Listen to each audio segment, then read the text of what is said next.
Hello, my dear children. How are you all? I hope you're hale and hearty. And today, in this video, we will discuss lesson number 7 in your books Snapshots, and the title of the lesson is Birth, जन्म. बच्चों, ये lesson लिखा है Scottish physician and novelist A.J. Cronin ने.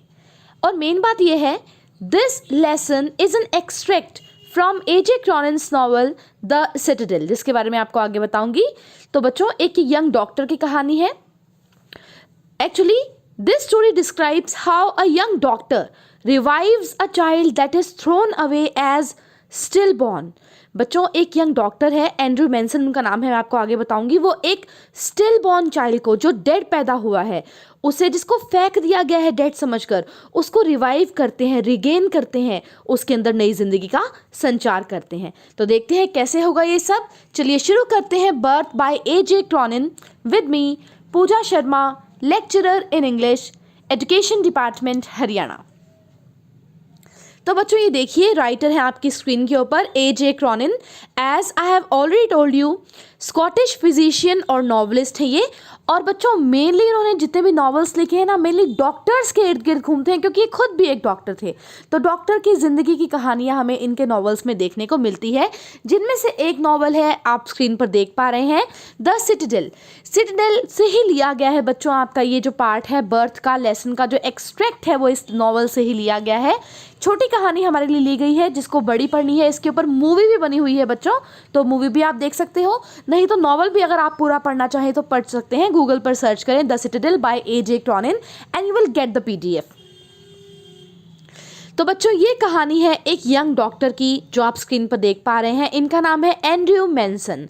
तो Andrew mention की कहानी है, पूरी की पूरी कहानी इन्हीं के चारों ओर घूम रही है. यही वो डॉक्टर हैं जो कैसे एक स्टिल बॉर्न चाइल्ड को लाइफ, फुल ऑफ लाइफ करेंगे, उसके अंदर ज़िंदगी लेकर आएंगे, उसको रिवाइव करेंगे. बच्चों, एक और कैरेक्टर है, पहले हम कैरेक्टर से ही मिल लेते हैं हमारी स्टोरी के. दूसरे कैरेक्टर रहेंगे जो मॉर्गन. ये एक ड्रिलर हैं, ड्रिलिंग का काम करते हैं. ये एक माइन के अंदर माइनर है, खदान में काम करने वाले हैं. और इनकी शादी सूजन मॉर्गन से हुई है. और सूजन, इनकी शादी को बच्चों 20 साल हो चुके हैं, लेकिन सूजन पहली बार एक चाइल्ड एक्सपेक्ट कर रही है कि उन्हें बच्चा होने वाला है after the marriage of 20 years. तो 20 सालों के बाद तो आप समझ सकते हैं बच्चा कितना इंपॉर्टेंट है जो मॉर्गन और सूजन मॉर्गन के लिए. कहानी में एक और कैरेक्टर है Mrs Morgan's mother. Mrs Susan Morgan की माँ भी है, 70 साल की लेडी है. और एक है बच्चों मिडवाइफ, जिसे हम हिंदी में दाई बुलाते हैं, जो वहाँ पर डॉक्टर की हेल्प करने के लिए, जब वो बच्चा पैदा होगा, वो वहाँ पर आई हुई हैं. और बच्चों, एक कैरेक्टर है जिसका सिर्फ जिक्र होता है स्टोरी के अंदर, वो है क्रिस्टीन. ये गर्लफ्रेंड है डॉक्टर एंड्रयू मेंसन की, और जिनसे कहानी की शुरुआत में हमें ये पता चलता है कि झगड़ा हो गया है डॉक्टर एंड्रयू मेंसन का. तो वो कुछ इन्हीं ख्यालों में खोए हुए हैं, क्रिस्टीन के बारे में सोच रहे हैं, जो उनके साथ अभी बातचीत वो करके आए हैं उसके बारे में सोच रहे हैं, काफ़ी डिप्रेस हैं, सैड हैं. तो with this let us start birth. In this expert from the Citadel, Andrew Manson, newly out of medical school, has just begun his medical practice as an assistant to Dr. Edward Page. तो बच्चों, ये एक अंश लिया गया है novel the Citadel, जो कि 1937 के अंदर पब्लिश हुआ था. वहाँ से एंड्रयू मेंसन नाम के एक डॉक्टर हैं, जिन्होंने अभी अभी मेडिकल की पढ़ाई पूरी की है और अभी अभी मेडिकल प्रैक्टिस शुरू की है. वो एक असिस्टेंट के रूप में काम कर रहे हैं, डॉक्टर एडवर्ड पेज के assistant, in the small Welsh mining town of Blaenelly. तो बच्चों, वेल्श माइनिंग टाउन, जहाँ पर बहुत सारी खदानें हैं, ड्रिलर्स मिलते हैं आपको, उस टाउन के अंदर नगर है ब्लेनली, वहाँ पर ये काम कर रहे हैं डॉक्टर एडवर्ड पेज के असिस्टेंट के रूप में. As he is returning from a disappointing evening with Christine, the girl he loves, he is met by Joe Morgan. तो बच्चों, एक शाम जो कि काफ़ी डिसअपॉइंटिंग थी, उदासी भरी थी, काफ़ी निराश थे एंड्रयू मेंसन. वो मिले थे अपनी गर्लफ्रेंड से, जिनका नाम था क्रिस्टीन. तो वो उस उदास शाम के बाद अपने घर लौट रहे थे, तब वो मिलते हैं जो मॉर्गन नाम के एक ड्रिलर से. जो एंड हिज वाइफ, वो have been married nearly 20 years, are expecting their first child. Joe और उनके वाइफ सूजन मॉर्गन, 20 साल हो गए हैं उनकी शादी को, और वो अब एक्सपेक्ट कर रहे हैं अपना पहला बच्चा. चलिए बच्चों, कहानी शुरू करते हैं. Though it was nearly midnight when Andrew reached Bringower, he found Joe Morgan waiting for him. अब मिडनाइट हो चुकी थी, आधी रात हो चुकी थी, लगभग आधी रात हो चुकी थी। एंड्रयू बच्चों ब्रिनगोवर में आ रहे हैं और वहाँ पर वो मिलते हैं जो मॉर्गन से, जो उनकी वेट कर रहे हैं। Walking up and down with short step between the close surgery and the entrance to the house. वो जो है बच्चों जो मॉर्गन काफ़ी उस समय कंफ्यूज दिखाई दे रहे हैं। वो अप एंड डाउन मूव कर रहे हैं, छोटे छोटे कदमों से चल रहे हैं लगातार। एक तरफ तो सर्जरी है, क्लिनिक है, हॉस्पिटल है, और दूसरी ओर एंड्रयू मेंसन के घर का एंट्रेंस है। At the sight of him the burly driller's face express relief. और बच्चों जैसे ही वो बर्ली ड्रिलर, बर्ली मीन्स हट्टा कट्टा, बल्कि stout, strong, driller means miner, खदान में काम करने वाला, देखता है डॉक्टर एंड्रयू मेंसन को, वो काफ़ी रिलीफ फील करता है, काफ़ी आराम महसूस करता है, सुकून महसूस करता है उन्हें देखकर। वो काफ़ी चिंतित था पहले, वो लगातार चल रहा था, लेकिन डॉक्टर एंड्रयू मेंसन को देखते ही वो काफ़ी अच्छा फील कर रहा है। Ah doctor, I am glad to see you.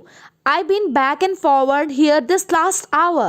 The Mrs. wants you before time too. और बच्चों वो कहता है, अरे डॉक्टर मैं बहुत खुश हूँ आपको देखकर, मैं यहाँ इधर उधर चक्कर लगा रहा था पिछले 1 घंटे से। मेरी मिसेज आपको याद कर रही है, आपकी ज़रूरत है मेरी मिसेस को। Before time she is expecting a child. अभी समय नहीं हुआ है, 9 महीने पूरे नहीं हुए हैं, लेकिन उनके बच्चा होने वाला है, तो प्लीज़ कम विद मी, ऐसा कहा जो मॉर्गन ने। Andrew abruptly recalled from the contemplation of his own affairs. Andrew mention जो अपने ही कंटम्पलेशन में, अपने ही ख्यालों में, अपने ही विचारों में खोया हुआ था, abruptly means suddenly, recalled वापस आ गया अपने ख्यालों से। जो वो सोच रहा था क्रिस्टीन के बारे में, खुद के बारे में, डिसअपॉइंटिंग इवनिंग के बारे में, टोल्ड मॉर्गन टू वेट, और उसने कहा जो मॉर्गन को कि तुम वेट करो।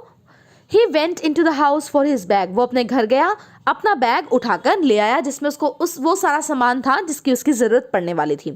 Then together they set out for number 12 ब्लैना terrace, और फिर वो दोनों निकल पड़े हाउस नंबर 12 ब्लैना टेरेस की ओर। The night air was cool and deep with quiet mystery.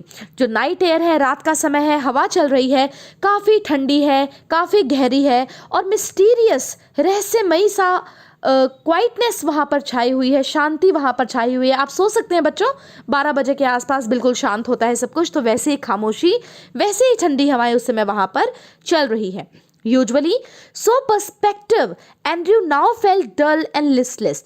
बच्चों उस समय नो पर्सपेक्टिव, बिना पूर्व ज्ञान के एंड्रयू मेंसन वहाँ पर चल रहा था, पूर्व विचार के वहाँ पर चल रहा था, और वो काफ़ी फील कर रहा था डल यानी कि नीरस, और लिस्टलेस मतलब लेजी, सुस्त फील कर रहा था।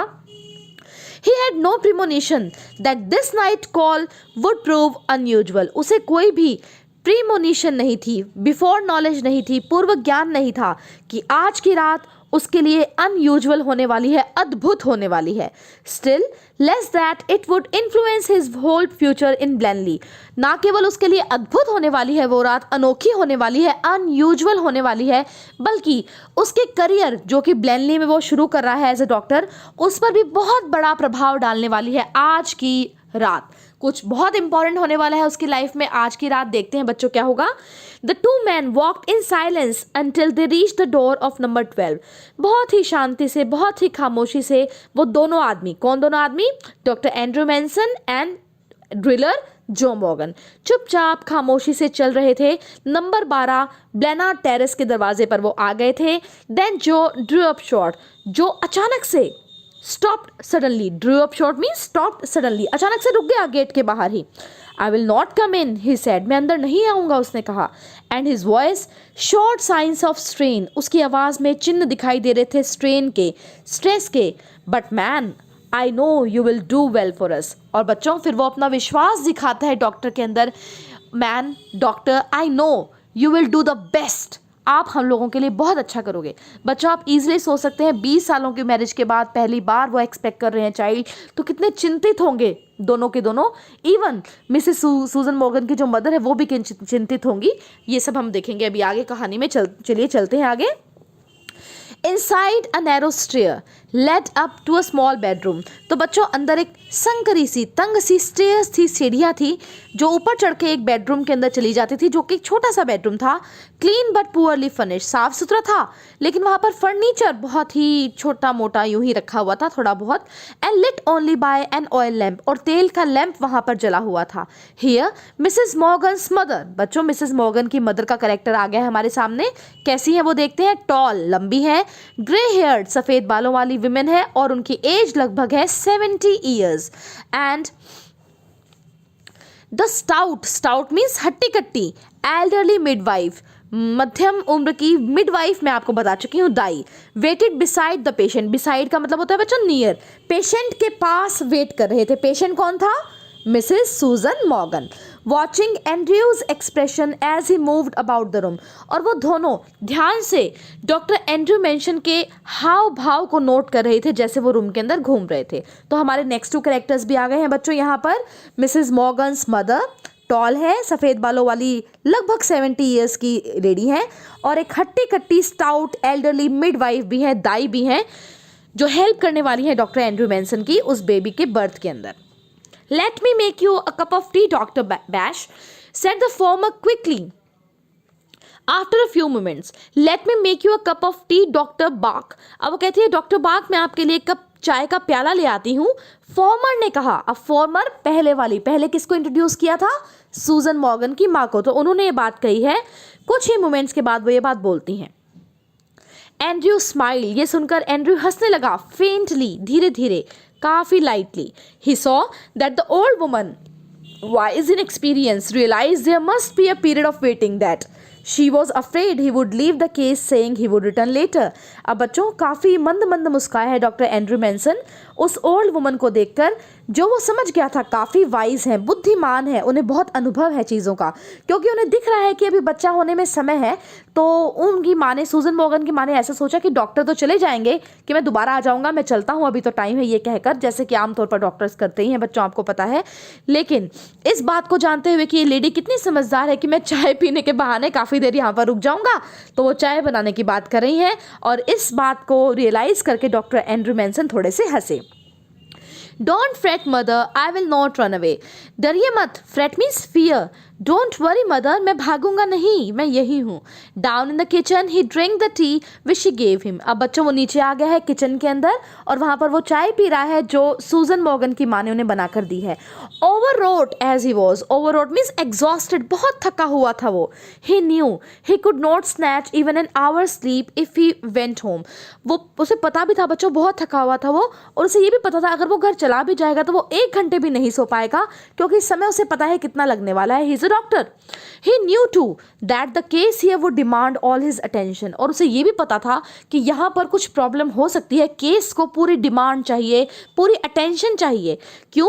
क्योंकि बच्चों 20 सालों बाद मिसेस सूजन मॉर्गन माँ बनने वाली थी, कोई ना कोई कॉम्प्लिकेशन वहाँ पर हो ही सकती थी, तो इसलिए उन्हें पता था कि केस कॉम्प्लिकेटेड है और उन्हें वहीं रुकना पड़ेगा। A queer lethargy of spirit came upon him. Queer means strange, अजीब सी, lethargy मीन्स सुस्ती उनकी आत्मा पर, उनके शरीर पर छाई हुई थी। He decided to remain until everything was over. और उन्होंने वही रहने का निश्चय किया जब तक सब कुछ खत्म नहीं हो जाता तब तक। An hour later, बच्चों अब 1 घंटा बीत चुका है, वो वेट कर रहे हैं। He went upstairs again. अब वो सीढ़ियाँ चढ़कर ऊपर फिर से गए हैं बेडरूम के अंदर। Noted the progress made, came down once more. और देखा अब कितनी देर लगेगी बच्चा पैदा होने में, और फिर वो नीचे आ गए हैं एक बार फिर। Set lay by the kitchen fire. वहाँ पर किचन में आग जल रही है बच्चों, वहाँ पर ही वो बैठ गए हैं। It was still. सब कुछ शांत है, बहुत खामोशी है वहाँ पर, except for the rustle of a cinder in the grate. बच्चों वहाँ पर ग्रेट है, वहाँ पर एक चूल्हा बनाया हुआ है किचन के अंदर, जिसके अंदर की सिंडर, एक लकड़ी है जो जल रही है।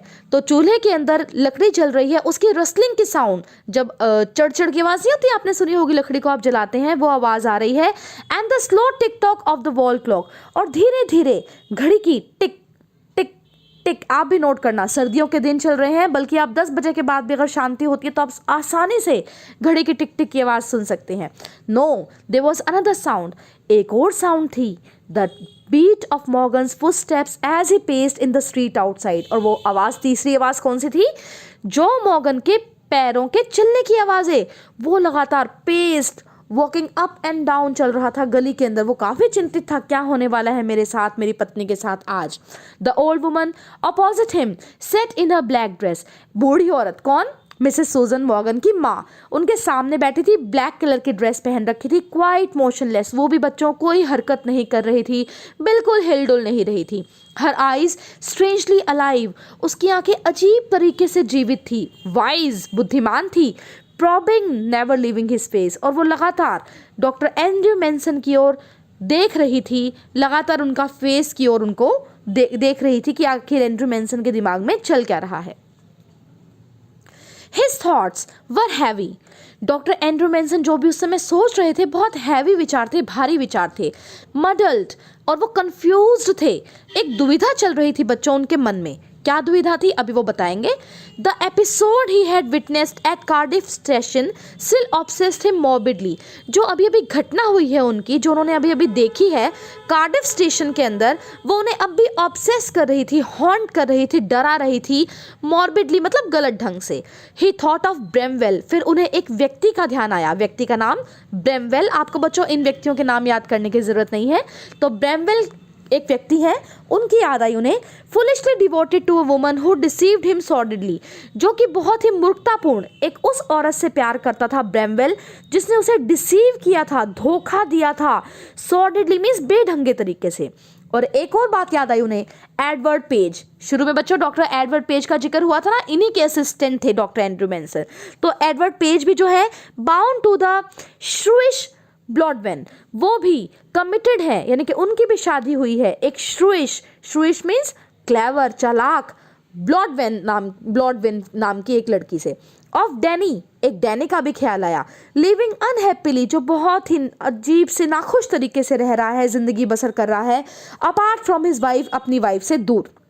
His reason told him that all these marriages were dismal failures. तो बच्चों वो इन लोगों के बारे में सोच रहा है जिनकी शादी हुई है, चाहे अपनी वो वाइफ के पास रह रहे हैं, नहीं रह रहे हैं, लेकिन वो सारे दुखी हैं। ऑल मैरिजेस आर अनहैप्पी, जितने भी वो एग्जाम्पल देख पा रहा है शादियों के, सारे की सारी डिसमल फेलियर्स हैं, सैड फेलियर्स हैं, फेल हो चुकी हैं। उन शादियों में प्यार नहीं है। It was a conclusion which His present state made him wince. ये ऐसा कंक्लूजन है कि भाई जितने भी वो देख पा रहा है आमतौर पर पति पत्नियों के रिश्तों को, वो सारे फेलियर हैं। उसकी प्रेजेंट स्टेट ऑफ माइंड उसे ये बता रही है। And made him wince, wince means start back with sudden pain, और उसका जो दिल है वो दर्द से भरा रहा है इन सबको देखकर। He wished to consider marriage as an idyllic state. वो विश तो ये करता है कि वो मैरिज को देखे as an idyllic state. Idyllic state means beautiful condition, कि बहुत ही बढ़िया होगी, प्लेजेंट कंडीशन, खुशी मिलेगी शादी करके। Yes, he could not otherwise consider it with the image of Christine before him, और he could not otherwise consider it, और वो इस चीज़ को अगर प्लेजेंट या ब्यूटीफुल सोच पा रहा है तो just because of the image of Christine before him. Christine कौन बच्चों? जिससे कि डॉक्टर एंड्रयू मेंसन प्यार करते हैं। Her eyes shining towards him, उसकी आंखें चमक रही हैं। एडमिटेड नो अदर कंक्लूजन, और इस वजह से उसके चमकती आंखों में का ध्यान करके डॉक्टर एंड्रयू मेंसन कोई भी कंक्लूजन, किसी भी निष्कर्ष पर नहीं पहुंचना चाहते। It was the conflict between his level, doubting mind and his overflowing heart. दिल और दिमाग के बीच में बच्चों एक कश्मकश चल रही है, कॉन्फ्लिक्ट, दुविधा चल रही है। वो डाउट कर रहे हैं अपने माइंड को, और उनका जो प्यार है क्रिस्टीन के प्रति वो भी उनके दिल के अंदर भर आ रहा है। तो माइंड तो कहता है कि गलत है, मैरिजेस सारी अनहैप्पी हैं, सब नाखुश हैं, कोई भी हैप्पी नहीं है। और दूसरी ओर जब वो क्रिस्टीन को सोचते हैं तो उनका दिल भर आता है प्यार से। Which left him resentful and confused, और इस वजह से वो थोड़े एंग्री भी हैं, कन्फ्यूज भी हैं कि क्या किया जाए और क्या नहीं किया जाए। ही लेट हिज चिन सिंक अपॉन हिज चेस्ट, अब बच्चों उन्होंने अपनी ठोड़ी अपनी छाती के अंदर लगा ली है।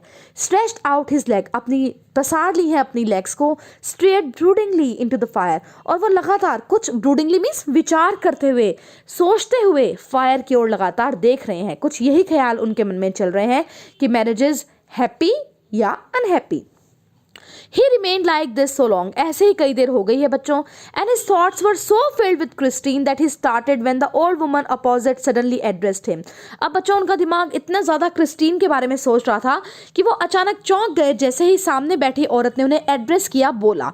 हर meditation had pursued a different course.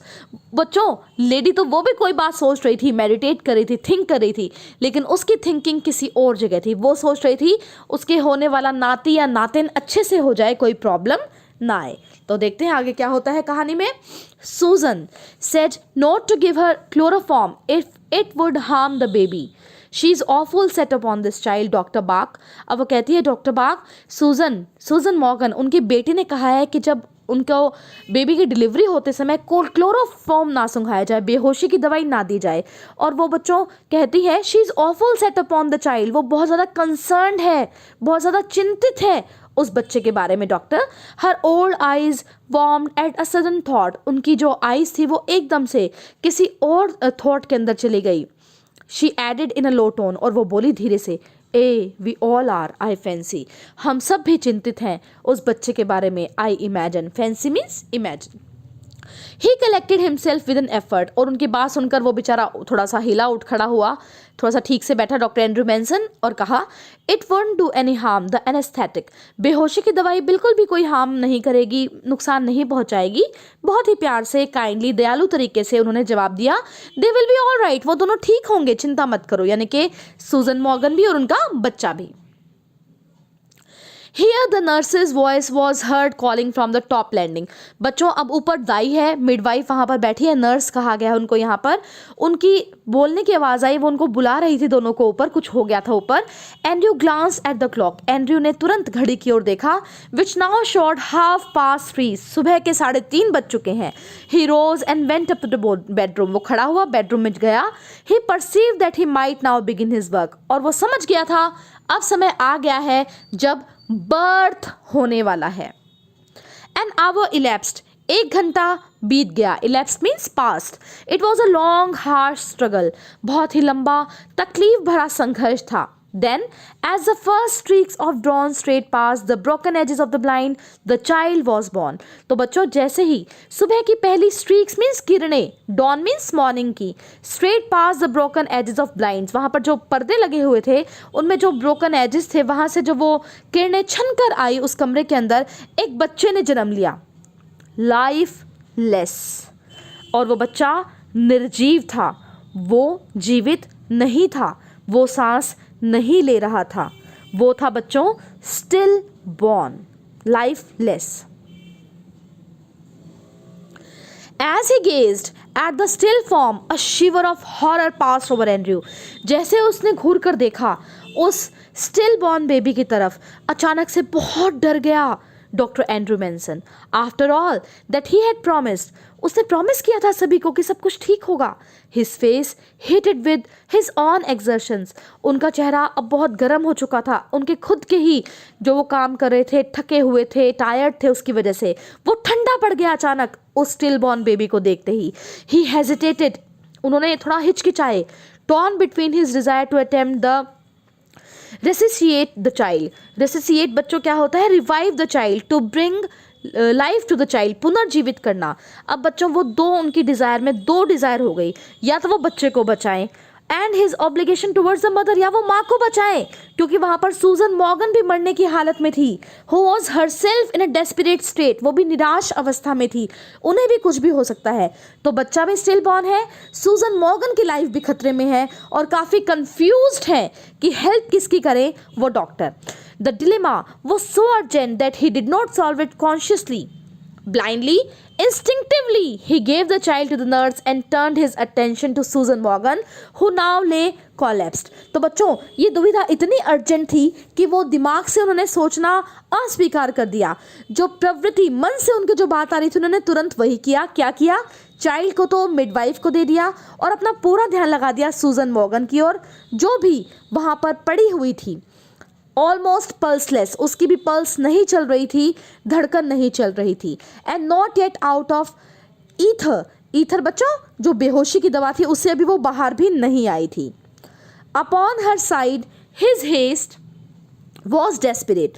तो बच्चों वहाँ उसकी साइड पर, डॉक्टर एंड्रू मेंसन की साइड पर वहाँ पर वो पड़ी थी और वो उसकी ओर देख रहा था। अपना पूरा ध्यान उन्होंने डॉक्टर एंड्रू मेंसन ने सूजन मॉर्गन की ओर किया। उनकी जो हेस थी वो डेस्परेट थी। A frantic race against her ebbing strength. अंधाधुंध उन्होंने एक रेस शुरू की और वो लेडी, उसकी जो स्ट्रेंथ थी, ताकत थी, वो एबिंग कम होती जा रही थी। It took him only an instant smash a glass ampule and inject the medicine। उन्होंने तुरंत बच्चों एक ग्लास अम्प्यूल का लिया और मेडिसिन उसके अंदर भर ली। Then he flung down the hypodermic syringe and worked unsparingly means फेवरिशली, बहुत ही तेजी से वो काम कर रहे थे। उन्होंने एक इंजेक्शन सिरिंज भरा to restore the flaccid woman. उस वीक होती हुई, फ्लैसिड मीन्स वीक, कमजोर होती हुई वुमन के अंदर वो इंजेक्शन लगा दिया। After a few minutes of feverish effort her heart strengthened. बच्चों अब वो काफ़ी देर तक लगातार मिनटों में काम कर रहे थे सूजन मॉर्गन के साथ और फाइनली सूजन मॉर्गन का दिल अब थोड़ा स्ट्रॉन्ग हो गया था। After a few minutes of feverish effort, her heart strengthened. He saw that he might safely leave her. अब डॉक्टर एंड्रू मेंसन को विश्वास हो गया कि अब वो सूजन मॉर्गन से ध्यान हटाकर अपना ध्यान उस बच्चे की ओर कर सकता है। He swung round in his shirt sleeves, his hair sticking to his damp brow. बच्चों वो मुड़ा तुरंत, उनकी शर्ट की स्लीव्स खुली हुई थी और उनके हेयर, उनके जो हेड था, फॉरहेड था, उस पर इतना ज़्यादा जो पसीना आ गया था उसमें चिपके हुए थे उनके आईब्रो के पास। उन्होंने कहा, वेयर इज द चाइल्ड? बच्चा कहाँ है? बच्चों उन्होंने नर्स के हाथों में दिया था, उनसे पूछ रहा है। The midwife made a frighten gesture. ये बात सुनकर जो वो दाई थी वो भी काफ़ी डर गई। She had placed it beneath the bed. उन्होंने उस बच्चे को, स्टिल बॉर्न था वो बच्चा, तो बेड के नीचे रख दिया था। In a flash Andrew knelt down. तुरंत पलक झपकते ही एंड्रयू नीचे झुके। Fishing amongst the sodden newspapers below the bed. वहां पर न्यूज़पेपर्स के अंदर उन्होंने ढूंढा उस बच्चे को। ही पुल्ड आउट द चाइल्ड। बच्चे को बाहर निकाल लिया। अ बॉय, एक लड़का था बच्चा, परफेक्टली फॉर्म, जो कि बहुत ही सुंदर, हर तरीके से उसके अंग प्रत्यंग बिल्कुल ठीक थे। द लिम्प, बच्चों उसकी बॉडी स्टिफ हो चुकी थी, नॉट स्टिफ, कोमल सी बॉडी थी, वार्म बॉडी थी, गर्म थी, वाइट कलर की थी, सॉफ्ट एज टेलो। टेलो होती है चर्बी, किसी जानवर की चर्बी, उतनी सॉफ्ट जैसे कि किसी की भी चर्बी। The cord hastily slashed. अब आपको पता ही है कॉर्ड से जुड़ा होता है बच्चा अपनी माँ के, उसको जल्दी से काटा गया। ले लाइक अ ब्रोकन स्टेम, एक तने की तरह। The skin was a lovely texture. उसकी स्किन बहुत ही लवली थी, सॉफ्ट थी, स्मूथ थी, टेंडर थी, यानी कि सॉफ्ट थी। The head lolled on the thin neck. जो उसका हेड था, सिर था, वो लटक रहा था उसकी पतली सी नेक के ऊपर, गर्दन के ऊपर। The limbs seem boneless. उसके लिम्स, अंग ऐसे लग रहे थे जैसे उनमें हड्डी तो है ही नहीं, वो बोनलेस हैं। स्टिल नीलिंग, अभी भी झुके हुए थे doctor Andrew mention. He stared at the child. उन्होंने घूर कर उस बच्चे की ओर देखा। With haggard means tired frown. Frown mean गुस्से में भी थे वो, थके हुए भी थे वो। The whiteness meant only one thing. सफ़ेद पड़ा था बच्चा, जिसका मतलब एक ही था, उसका मतलब था एस्फेक्सिया पैलिडा। बच्चों डॉक्टरी भाषा में एस्फेक्सिया पैलिडा का मतलब होता है दम घुटना, ठीक है। दम घुटा हुआ था बच्चे के अंदर, ऑक्सीजन नहीं थी, कार्बन डाइऑक्साइड की मात्रा ज़्यादा हो चुकी थी और उसके दिमाग में आया अननेचुरली टेंस, बहुत ज़्यादा टेंस था doctor. Raced back to a case he once had seen in Samaritan to the treatment that had been used. बच्चों स्मार्टियन में भी एक ऐसा केस आया था, जो उन्होंने ट्रीटमेंट वहाँ पर देखा था, वो उसको रिवाइव करने लगे कि ध्यान से सोचने लगे कि वो क्या था, क्या ट्रीटमेंट उसे दिया गया था बच्चे को। Instantly he was on his feet, और वो तुरंत अपने कदमों पर खड़े हो गए, यानी कि उन्होंने काम करना शुरू किया। उन्होंने कहा, get me hot water and cold water. उन्होंने कहा कि मुझे हॉट वाटर और कोल्ड वाटर, यानी कि गर्म पानी और ठंडा पानी ला कर दो। He threw out to the nurse. उसने नर्स को कहा, एंड बेसिन्स टू। बेसिन आप समझिए जैसे तसले नहीं होते, तसले, वैसे बेसिन्स ला कर दें। क्विक क्विक, जल्दी करो जल्दी करो।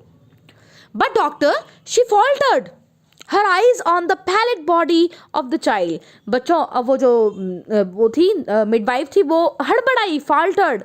उसने कहा, वो देख रही थी लगातार पैलेट बॉडी को, उस बच्चे की पीली पड़ी हुई बॉडी को, उस बच्चे की। लेकिन डॉक्टर, क्विक, ही शाउटेड, वो चिल्ला रहे, जल्दी करो, जो कहा गया है वो जल्दी करो।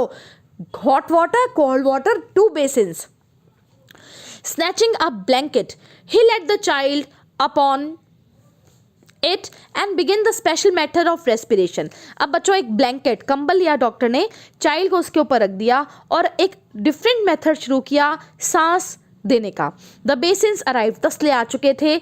द यूअर होता है बच्चों अ वाटर जग, पानी का जग आ चुका था। अ बिग आयरन केटल, एक केतली आ चुकी थी जिसमें गर्म पानी था।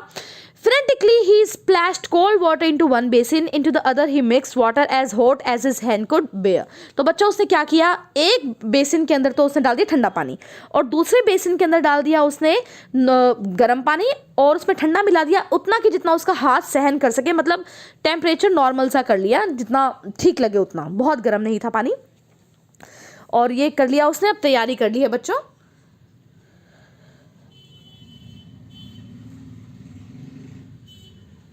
Then, like some crazy juggler, he hurried the child between the two, now plunging it into the icy, now into the steaming bath। अब बच्चों एक जगलर की तरह, जगलर कौन होता है, देखो जो दो तीन चीज़ों को अपने हाथ में लेके घुमाता रहता है, आपने देखा होगा ये सर्कस वगैरह के अंदर। उसी तरह से उसने बच्चे को अपने हाथों में लिया और उसको तुरंत ठंडे पानी में गर्म पानी में, ठंडे पानी में गर्म पानी में डालना शुरू किया एक जगलर की तरह। Now plunging it into the icy, now into steaming bath. 15 minutes pass, 15 minute बीत गए बच्चों, डॉक्टर लगातार यही कर रहा था। Sweat was now running into Andrew's eyes, sweat पसीना आ गया था जो कि एंड्रयू की आंखों तक आ रहा था। ब्लाइंडिंग हिम, उसे दिख भी नहीं पा रहा था, पसीना उसकी आंखों के ऊपर था।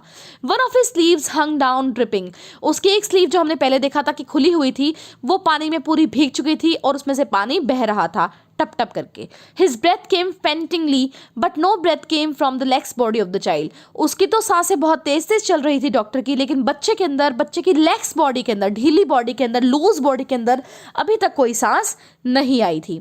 अ desperate sense of defeat pressed on him, बच्चों बहुत ही निराशा की स्थिति कि वो हार गया हो ऐसी उसके अंदर भावना आई। अ रेजिंग होपलेसनेस, गुस्सा भी आ रहा था और होपलेस भी था वो कि शायद बच्चा ठीक होने वाला नहीं है। He felt the midwife watching him in stark consternation, consternation means निराशा, वो देख रहा था कि मिडवाइफ दाई भी उसे देख रही है और उसकी आंखों में निराशा भरी हुई है, कॉन्स्टर्नेशन भरा हुआ है। While there pressed back against the wall where she had all time remained, बच्चों वहाँ पर जो सूजन मॉर्गन की माँ थी वो तो दीवार के साथ सटी हुई खड़ी थी, वो वही खड़ी थी। Her hand pressed to her throat, उसका हाथ उसके गले पर था। अटरिंग नो साउंड, उसके अंदर से कोई आवाज़ नहीं निकल रही थी। Her eyes burning upon him, वो घूर घूर कर उस डॉक्टर की ओर देख रही थी। वॉज अ ओल्ड वुमन, और वो थी वो ओल्ड वुमन सूजन मॉर्गन की माँ। ही remembered her longing for a grand child, Andrew mention को उसको देखकर याद आया कि उसकी कितनी ज़्यादा लॉन्गिंग थी, डीप डिज़ायर थी अपना ग्रैंड चाइल्ड खिलाने की। As great as had been her daughter's longing for this child, और उससे भी कहीं बढ़कर उसकी बेटी की इच्छा अपने खुद के बच्चे को अपने गोद में खिलाने की। ऑल डैश्ड अवे नाउ, सारी की सारी फेल हो चुकी थी, सारी की सारी लॉन्गिंग्स इन वेन थी, यूजलेस थी, फ्यूटाइल थी, बियॉन्ड रेमेडी, उसका कोई सुधार भी नहीं हो सकता था। बच्चा था stillborn. The floor was now a draggled mess, floor जो फर्श था उस कमरे का वो काफ़ी डर्टी हो चुका था। Stumbling over a sopping towel, और वहीं पर बच्चों एक सोपिंग वेट गीला टॉवल था। Andrew almost drop the child which was now wet and slippery in his hand like a strange white fish, Andrew के हाथों में से तो वो बच्चा गिरने ही वाला था क्योंकि अब वो बिल्कुल गीला था और स्लिपरी हो चुके थे उसके हैंड, जैसे कि एक वाइट फिश को अगर आप हाथों में पकड़े तो वो चिकनी होती है, फिसलती है हाथों से, वैसे ही वो बच्चा एंड्रयू मेंसन के हाथों से फिसल रहा था। For mercy's sake doctor whimpered the midwife, it's stillborn, भगवान के लिए डॉक्टर ये बच्चा डेड है, मर चुका है, जीवित नहीं है, दाई ने कहा। Andrew did not heed her, Andrew ने उसकी ओर कोई हीड अटेंशन नहीं की, ध्यान नहीं दिया। बीटन, वो हारा हुआ था। डिस्पेयरिंग, निराश था। Having लेबर्ड in when for half an hour, पूरे हाफ एन आवर, आधे घंटे से वो लेबर कर रहा था जो कि इन वेन था, यूजलेस था, कोई भी यूज में आने वाला नहीं था, फ्यूटाइल था। He still persisted in one last effort, उसने बच्चों फिर से वो जुटा हुआ था एक आखिरी प्रयास करने में। Rubbing the child with a rough towel, अब उसने क्या किया, एक रफ टॉवल लिया, तौलिया लिया और उसने बच्चे को रब करना, क्रश करना, दबाना शुरू किया, releasing his little chest with both hands, और उसकी पूरी छाती को अपने दोनों हाथों से दबाया छोड़ा with the help of a towel, trying to get breath into the limp body. वो बस ये चाहता था कि ये जो लिम्प बॉडी है, ये जो ढीली पड़ी हुई लेग्स बॉडी है, उसके अंदर ब्रेथ आ जाए, सांस आ जाए, वो बच्चा किसी तरह से जीवित हो जाए। And then as by a miracle, the pygmy chest, which his hands enclosed, gave a short, convulsive heave. Another and another. और बच्चों, एक मिरेकल हुआ, एक चमत्कार हुआ। जो पिग्मी चेस्ट थी, स्मॉल सी छाती थी उस बच्चे की, जहाँ पर वो हैंड लगे हुए थे, उनमें से एक छोटी सी कन्वल्सिव मीन्स वो हिलने लगी, हीव, सांस लेना शुरू किया उस बॉडी ने, उस लेग्स बॉडी ने। एक और सांस, फिर एक और सांस। Andrew turn giddy. अब एंड्रयू मेंसन को तो चक्कर आ रहे थे।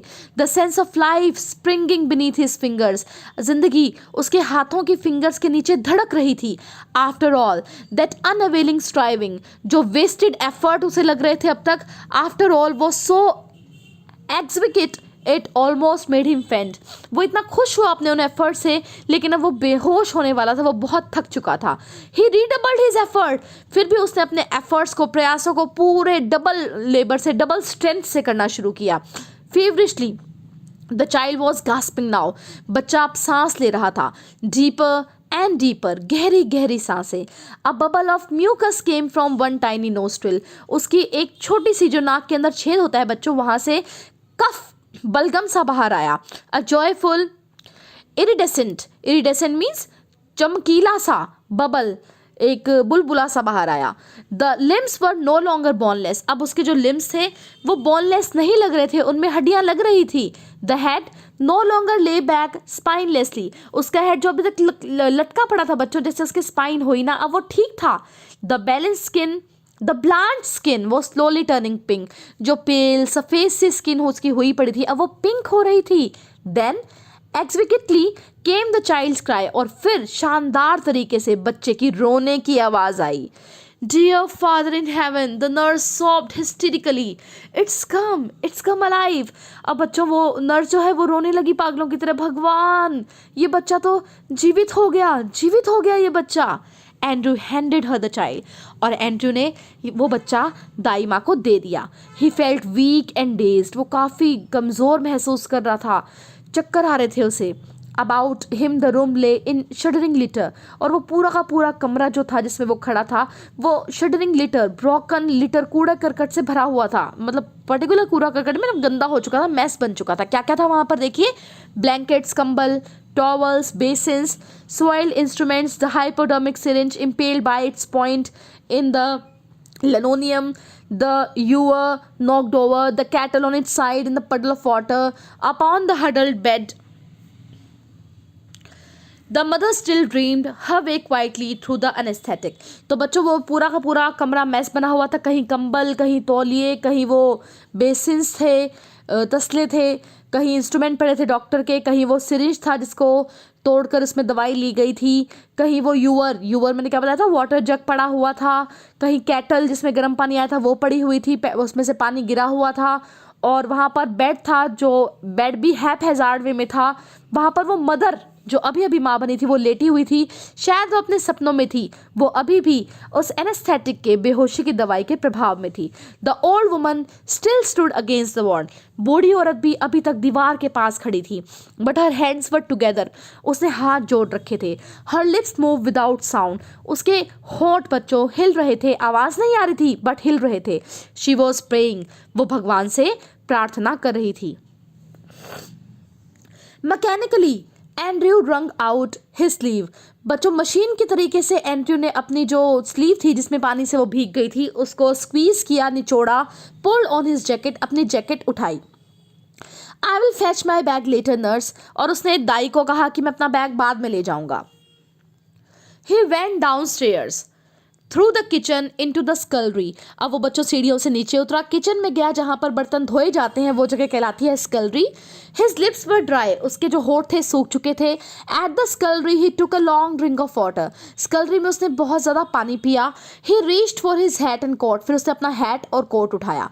Outside he found Joe standing on the pavement with a tense expectant face, और बाहर फुटपाथ के ऊपर उसने जो को पाया, वो वहाँ पर खड़ा था, काफ़ी डरा हुआ, चिंतित था, और वो कुछ एक्सपेक्ट कर रहा था कि कोई अच्छी खबर उसके पास आए।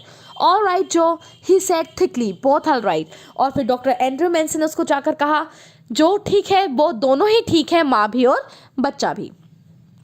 इट वॉज क्वाइट लाइट, अब दिन निकल चुका था, नियरली 5 o'clock, 5 बज चुके थे।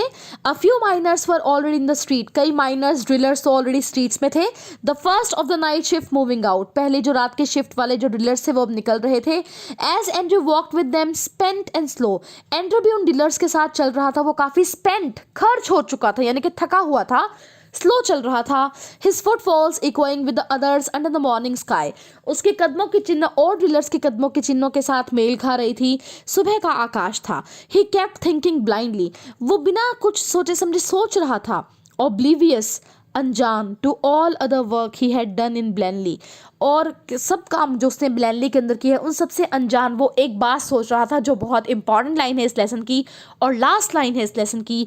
आई have done something o God, I have done something real at last, हे भगवान, फाइनली मैंने कुछ किया, फाइनली मैंने कुछ अच्छा किया। तो बच्चों, वास्तव में फाइनली डॉक्टर एंड्रयू मेंसन ने बहुत ही अच्छा किया कि एक स्टिल बॉर्न चाइल्ड को उन्होंने अलाइव कर दिया, रिवाइव कर दिया, जीवित कर दिया, उसे पुनर्जीवन दे दिया। सो डॉक्टर एंड्रयू मेंसन की कहानी आपको कैसी लगी? तो चलिए, बहुत शुक्रिया आपका देखने के लिए। This presentation was made by Pooja Sharma, lecturer in English, government senior secondary school Parnala, block Bahadurgarh, district Jhajjar. See you in other videos children, take care.